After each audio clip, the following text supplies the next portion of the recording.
surfs up, but not on the ocean. Some surfers are now catching their waves in unexpected places, like rivers. On this week's new episode of Newsy's documentary series, In Real Life, we're giving you a glimpse at how surfing is evolving for the future.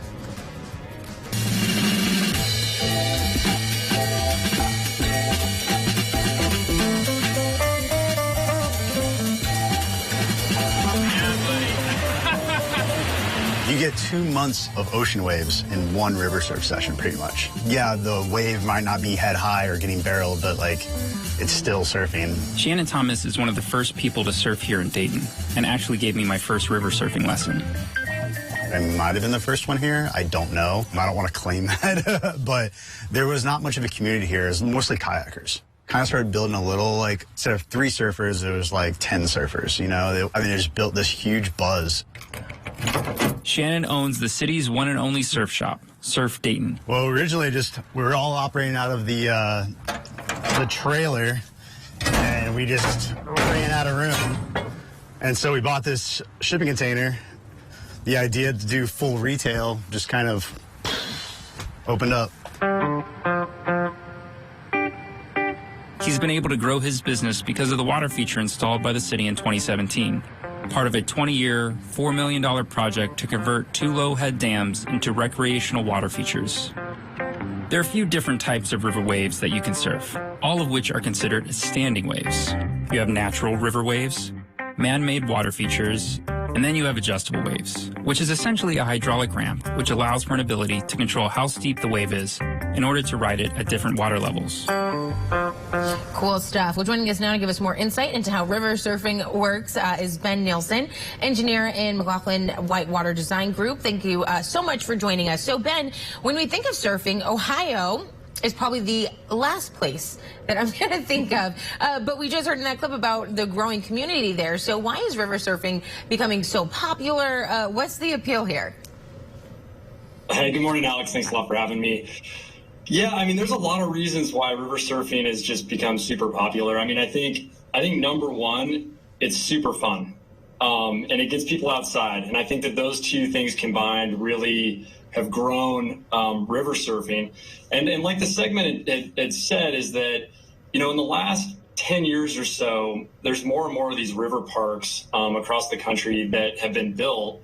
And when we're doing those, you know, communities are looking to include river surfing in that.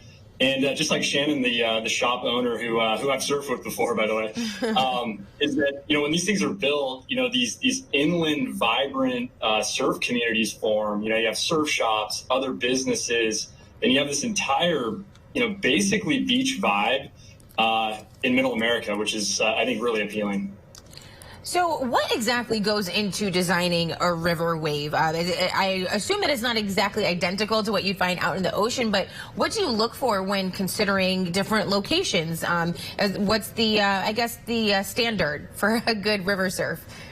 I mean, there's a lot of different things that come together for a river wave. I think, you know, when you think about the ocean, right? I mean, waves travel long distances, right? And they arrive at the ocean or at the beach and they break and you're there to ride it. Mm-hmm.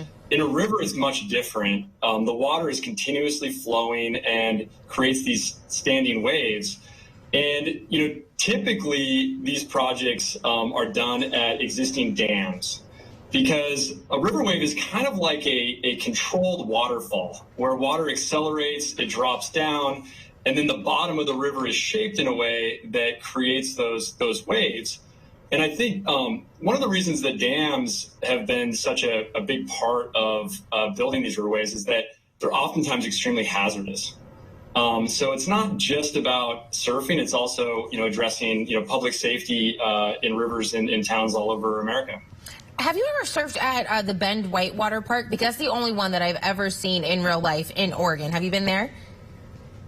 I have, yeah. I've surfed it many times. I'm actually from the Pacific Northwest. Oh, very cool, very cool. So what does it cost to build a river wave like the one we saw in the clip, and how long does it take to build? Yeah, so typically it takes a year or two to do the planning, design, and construction of these things. Most of the projects are really part of what I would consider larger river park type projects. So you're talking multi-million-dollar, big public investments in their waterway. And I think that it's also just important to think about the fact that a lot of rivers, especially in our urban corridors, are polluted, have been, degraded over time. And there's really been this tremendous renaissance across the country to really change that. And a lot of communities are looking to their rivers and saying, look, this is an asset. There's issues that we want to address. We want to improve, ecological function, access. We want to deal with public safety issues. And when communities do that, it's amazing not only involvement and connection of people with their river, but there's also tremendous economic upside, redevelopment, businesses, those types of things. So when you think about cost and you think about planning these projects, it's actually quite rare for just someone or a community to build just a single river surfing wave. It's usually part of a bigger vision. All right, so we only have about 30 seconds left, but how do you see the future of river surfing? How do you see it growing? Yeah, there's actually tremendous momentum right now in river surfing. I can just say that, we're working on, at least 10 projects across the U.S. that are looking at river surfing as part of their, river revitalization projects. So, yeah, tremendous momentum. I think it's the field of dreams. You build it, they will come. And so I think you'll be seeing, a lot more river surfing all over the place in the coming years. All right, Ben Nielsen, engineer and river wave designer. Thank you so much for your time. We appreciate it. Thanks, Alex. And again, tune in this Sunday night at 8:30 p.m. Eastern, 7:30 Central to see the entire new episode of In Real Life, Tomorrow's Wave, right here on Newsy. We'll be right back.